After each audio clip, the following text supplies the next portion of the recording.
I'm Rob, welcome back to PhotoBite. Now, the Mate 40 Pro by Huawei has been out for a few months now. Let's see what it's all about, shall we? First impressions are very good with this phone. The overall feel and build quality and the whole thing is super premium. A nice weight, it's very slim. It's got a huge display with very prominent curves, which actually is very nice for the grip, as it doesn't dig too much in your hand. You can feel like you can get a good handle on it.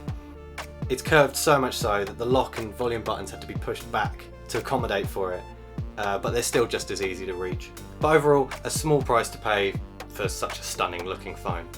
The display is just shy of 2K. It's an OLED panel, obviously. Looks great. It ports HDR. It's 90 Hz, which is always really nice to see. It really makes a phone feel really nice and snappy. Just feels so much nicer to scroll through a feed, and displaying so quickly is really nice. On the back they have what Huawei calls the Space Ring, which is the camera module on this phone. Right in the center of the device, very big, very eye-catching. Definitely one of the better looking camera bumps that I've seen. And the center position is quite nice because it means it doesn't rock too much when it's on a flat surface. Also on the back, as you can see, they went for this super pretty rainbow frosted glass finish, which is super nice to the touch and feels really nice in the hand. Now for the specs, it's got their Kirin 9000 SoC chip inside of it, and it's screaming fast and supposedly very power efficient. Not that that would matter, because this phone allows for 66 watt fast charging, which is incredibly quick. You can go from 0 to 100% in about 40 minutes, and you can get most of the way there in like 20. Along with that, it also has 50 watt wireless charging, which is faster than a lot of phones can charge just out of a plug socket. Obviously you're going to need a very specific wireless charger for that, probably one Huawei sells, but it's crazy fast, especially for wireless charging. Other than that, it's got a 4,400 mAh battery inside of it, which is pretty standard for a flagship phone. It's got a fingerprint scanner underneath the screen, feels nice and quick. There's also facial recognition as well if you prefer to use that. IP68 waterproof and dust proofing, which is always great to see. And finally, it has some of the best speakers I've ever heard in a smartphone, due to it having both full-size drivers in the bottom and the top, so it gives you full stereo sound, and they get very loud with very little to no distortion at the top end, and they sound really great. This is one of the best speaker sets I've ever heard in a smartphone. Now onto one of the biggest selling points, the camera, or shall I say cameras. It's got the Leica branding, but yeah, there's 4 on the back and 2 on the front. The main camera is a 50 megapixel sensor, f1.9, and they call it their ultra vision camera. Paired with that is a 20 megapixel, is what they call cine camera, but it's actually just an ultra wide, 12 megapixel telephoto. The 2 front cameras in this pillbox notch at the top is a 13 megapixel selfie camera and a depth sensor as well, which will probably be used for facial recognition mainly. Now the camera outperforms most phones on the market in almost every single way. Also, Leica have added their own like color modes that you can add to it, so you can get that Leica style look on all your pictures if you like that kind of thing. Add their filters to everything. The camera app itself is actually really good, surprisingly. Loads of different settings and apps and stuff you can do with it, such as long exposure light painting modes, HDR, full high-res 50 megapixel imagery, and lots of pro controls to customize it in every single way. And the video department is still pretty good as well.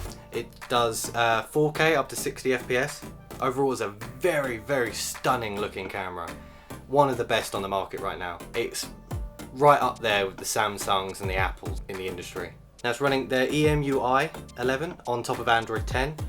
It's got some nice features inside of it, like being able to hold on the side and being able to bring up a quick menu. The Huawei app gallery and their services overall have definitely come a long way from when the event happened where Google services no longer come on these devices. Some of the apps that you're missing from Google, Huawei have made their own ones. Their own calendar, email, contacts, notepad, that kind of thing. And if you have a Huawei laptop or another Huawei device, it connects pretty seamlessly throughout. Similar to like Apple's AirDrop, you can do Huawei Share on all those devices. It's still far from perfect though. There is a lot of apps there that weren't there originally, like you can get the normal Amazon shopping app, Snapchat and Zoom, and I think Microsoft Office is also there. It's still a far cry from Google's Play Store and their services overall. They try and combat this a little bit, like if you search for a Google app like YouTube for example, it will add a shortcut to the web browser version of it, the web app version of it, onto the background. which isn't ideal, but I guess it's better than nothing, so at least you can access YouTube and Gmail and stuff. But there are way more than just Google-made apps that require Google services. Like, for example, you can't get any Adobe apps, no Spotify, Discord, Microsoft Teams, Disney Plus, Netflix. There's just so many apps that are out of arm's reach, which makes it very hard to switch to if you need to use any apps that require Google services. You can get a few more apps if you go the extra mile and you find another store such as Amazon's App Store. If you install that on device, that at least allows you to access some of those apps you are missing, such as Facebook and Instagram. It's also another downside for how powerful this device is, but you can't install most of the big games that are out nowadays. I managed to get PUBG, but the Call of Duty games, which is what I use to benchmark a lot of this stuff, and other big titles are non-existent on this device App Store or any other app store that I can see. Also, the caveat with using the Amazon App Store is some of those apps are optimized for Kindle devices, not really Android phones. So some may display slightly different, slightly larger as if it was for a tablet, but at least you have the functionality there in the first place. But it is quite a shame because almost everything about this phone is so perfect, and then it's just the lack of Google services makes it so hard to recommend. So as I said, way better than it used to be, but still missing some core apps. Overall, the Mate 40 Pro is definitely one of the most premium devices out there. Everything about the hardware is so well tuned, so thought out. The display, the camera, the performance, the speakers are all excellent. But whenever you talk about a Huawei device at the moment, there's always this broken record effect. Everyone always talks about the Google services, but the reason we do is because it is an inherent problem with these devices at the moment. Now, Huawei are definitely making big strides in making their own ecosystem of apps and services better, and hopefully in the future as good as Google Play or Apple's App Store, but at the moment it's still not quite there. If all you need is an amazing shooter in the phone that you can call and text and do basic stuff on, and you don't need the Google services, this is an excellent buy. But if you need any of that Google stuff, it's such a shame. But yeah, I'll be interested to know how many people would actually be interested in going for this phone, because it is a really good phone.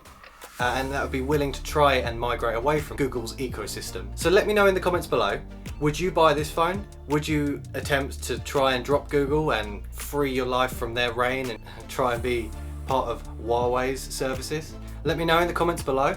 But yeah, this has been Photobyte, the Mate 40 Pro. Don't forget to like, share and subscribe, and I'll see you next time. Bye.